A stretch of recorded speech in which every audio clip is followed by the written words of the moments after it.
일생에 한 번밖에 없는 일을 할 때는요, 그 일에 특별한 의미를 부여합니다. 결혼식을 한다든지 장례식을 치를 때 같은 일입니다.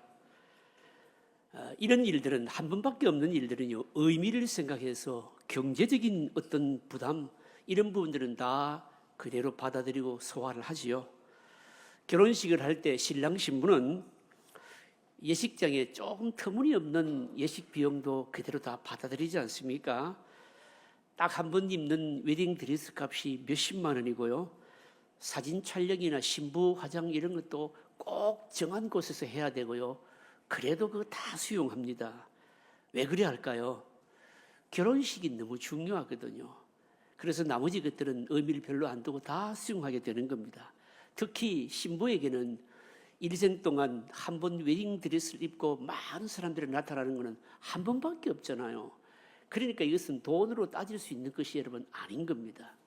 여러분, 장례식도 마찬가지입니다. 죽은 자에 대해서 관대하게 대하는 것은, 이것은요, 경제적인 의미 그 이상의 일인 겁니다. 좋은 땅을 어떻게 하든지 장지로 마련하려고 비싼 돈을 들여서 구입하지요. 그뿐입니까? 또 고인과 함께, 그리고 또 이 관계 있었던 사람들에 대해서 특별한 예우를 하지요. 그리고 또 장례식을 통해서 고인이 살았던 그 삶에 대해서 어떻게 하는지 뭡니까? 어떤 의미 있었던 사람들을 자꾸만 드러내려고 하고 있지 않습니까?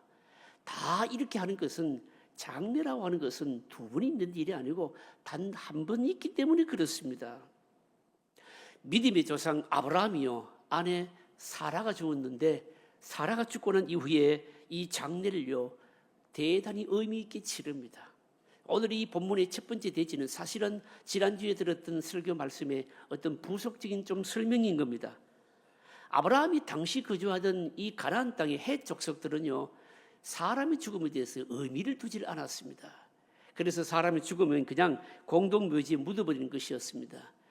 그만큼 그 죽음에 대해서 소홀히 했다는 겁니다. 그러나 아브라함은 그렇게 하질 않았습니다.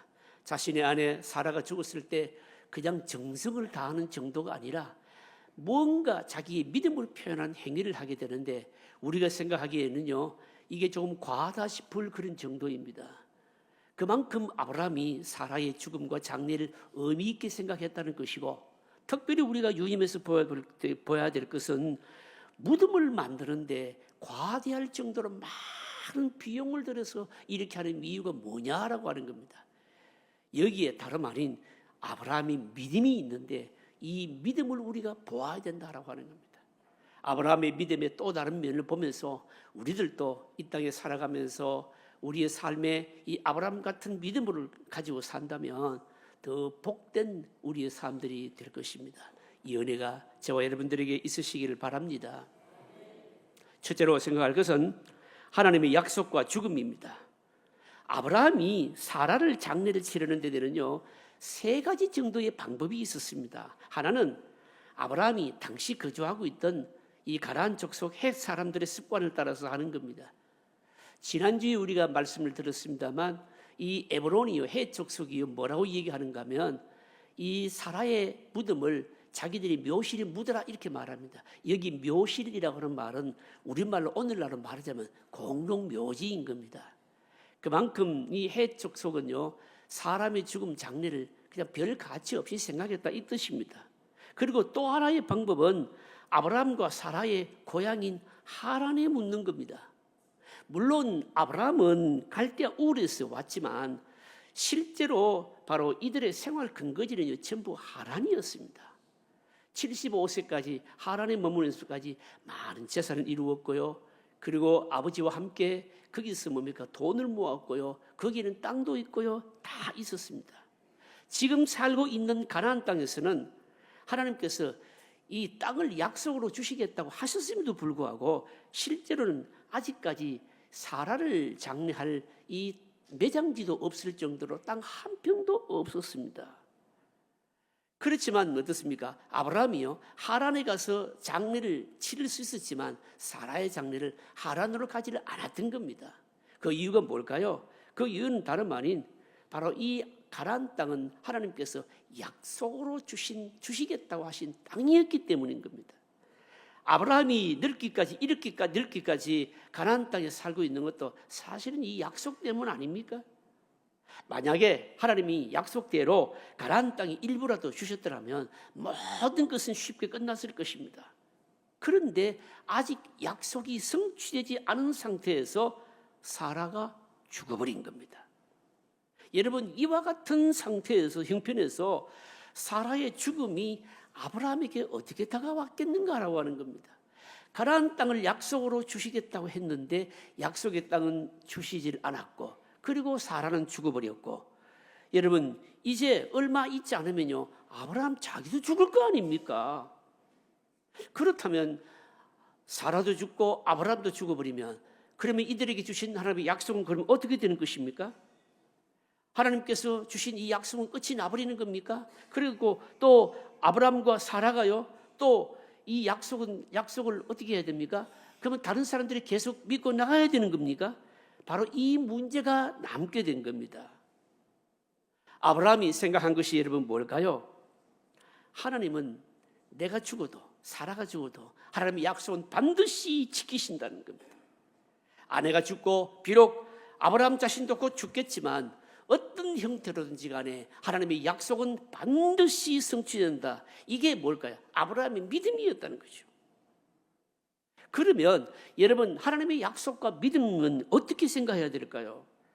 아브라함은요 자신이 죽은 후에도 이 약속이요 어느 때에 가서 이루어지든지 연장이 되어서 지켜져야 된다고 생각한 겁니다. 이게 바로 하나님에 대한 믿음을 가지고 있는 사람의 어려움이기도 하고 사실은 축복이기도 한 겁니다. 여러분 이걸 제가 좀 설명을 드리겠습니다. 이 세상의 모든 약속은요 사람이 살아있을 때만 유효합니다. 아무리 중요한 약속을 했다 할지라도 사람이 죽으면 그 약속에 대해서 책임을 여러분 질 수가 없습니다. 책임을 지지 않습니다. 죽은 이후에 효력을 가지는 것은 유언밖에 여러분 없습니다. 그런 의미에서 하나님의 말씀은요 사람의 말과 달리 사실은 이 약속과 유언이 함께 다 들어있는 겁니다. 그러니까 하나님의 말씀은 여러분 죽은 사람에게나 산 사람에게는요 산 사람에게도 변함없이 적용되고 바로 성취되지요. 그래서 하나님의 말씀은 여러분 약속과 유언을 어떻게 합니까? 다 포함하고 있는 겁니다. 여러분. 다시 한 번 더요. 하나님의 말씀은 약속과 유언이요 함께 다 포함되어 있는 겁니다. 사람의 약속은 죽어버리면 끝이지만 하나님의 말씀 속에 있는 약속 이거 유언 다 여러분 말씀 안에 함께 포함되어 있다는 겁니다.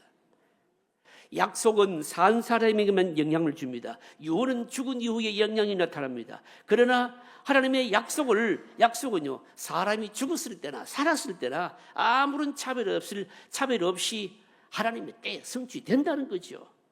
이것이 바로 그리스도인들이 가지는 뭘까요? 축복인 겁니다. 여러분. 사랑하는 성도 여러분, 하나님의 말씀은 영원합니다. 그러나 사람은요 그 말씀의 성취를 못 보고 죽기도 하잖아요. 그러면 어떻게 해야 됩니까? 여러분 이게 아브라함의 숙제였습니다. 사실은요. 사라는 아브라함과 함께 약속을 받은 동업자 아닙니까? 동업자 한 사람 죽었습니다. 그리고 자기도 곧 죽을 것입니다. 약속이 성취가 안 되었습니다. 어떻게 할까요, 여러분요? 지금까지 약속을 붙들고 왔는데 이 약속은 자기들이 죽는다 할지라도 이루어진다라고 하는 것을 이걸 뭔가를 남기기를 원했다는 거죠. 그게 뭔가 하면 다름 아닌 사라의 무덤이었던 겁니다. 그래서 사라는 바로 아브라함은 사라의 장례식을 이렇게 돈을 많이 들여서 가지고라도 특별하게 지금 행하고 있는 겁니다, 여러분. 아브라함은 하나님의 약속의 말씀을 붙들고 가나안 땅에 끝까지 약속을 기다리는 믿음의 흔적을 남기기를 원했던 겁니다. 그 흔적을 남기는 것이 헷 족속의 방법도 아니고 가나안 사람들의 방법도 아니고 믿음의 방식대로 장례하는 것이었습니다, 여러분요. 해 사람의 방식으로 장례를 치르는 것은 죽음으로써 모든 것이 끝났다고 하기 때문에 의미 없습니다. 사라를 하란에 가서 묻게 되면 또 어떻게 됩니까? 하란에 가서 묻게 되면 아브라함과 사라가요, 하나님의 약속을 그냥 포기하는 것밖에는 안 되는 거잖아요. 그래서 이 방식 저 방식을 다 버리고 바로 자기가 생각한 믿음의 방식대로 하려고 했는데, 바로 그 믿음의 방식이 사라의 무덤이었고, 이 사라의 무덤 장례를 통해서 사라와 아브라함이 끝까지 약속의 말씀을 붙들고 살았다, 이 증거를 남기기를 원했다는 겁니다. 여러분,